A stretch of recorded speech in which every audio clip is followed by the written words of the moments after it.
Colby Covington needs to beat Leon Edwards, and we'll talk in a bit about what it means if he wins. But first, let's talk about where he stands.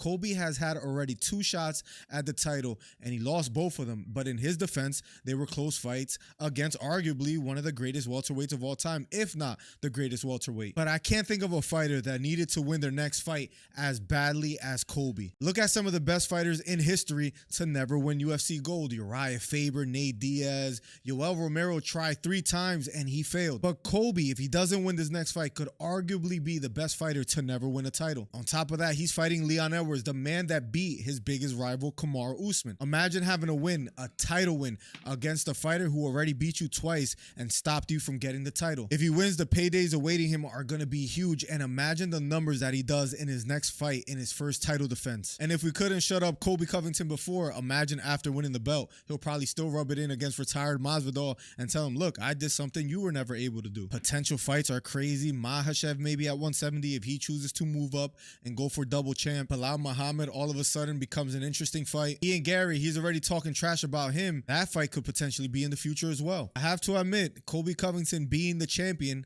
it does get interesting, and there's a bunch of interesting fights if he gets the title. But if he loses, that's it. Title aspirations are officially over. I think people forget that Colby is 35 years old. He'll be 36 in February. How much does he really have left in the tank? I mean, I'm sure he'll fight again. I'm sure he'll continue talking trash, but it's just not the same impact if he doesn't get the title. He does great at selling the fight already, but with the title around his waist, that just makes things that much more interesting. Let me ask you guys a question. Do you think he feels the nerves just a bit? And he's had a lot of time off, over 600 days.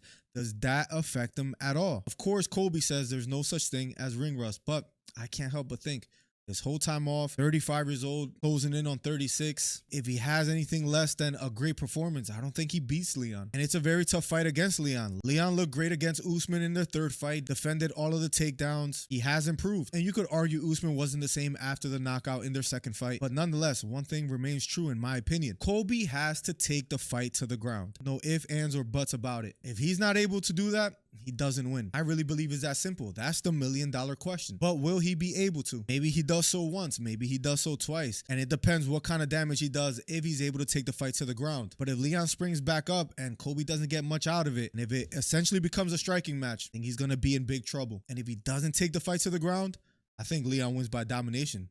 Colby needs to win this fight.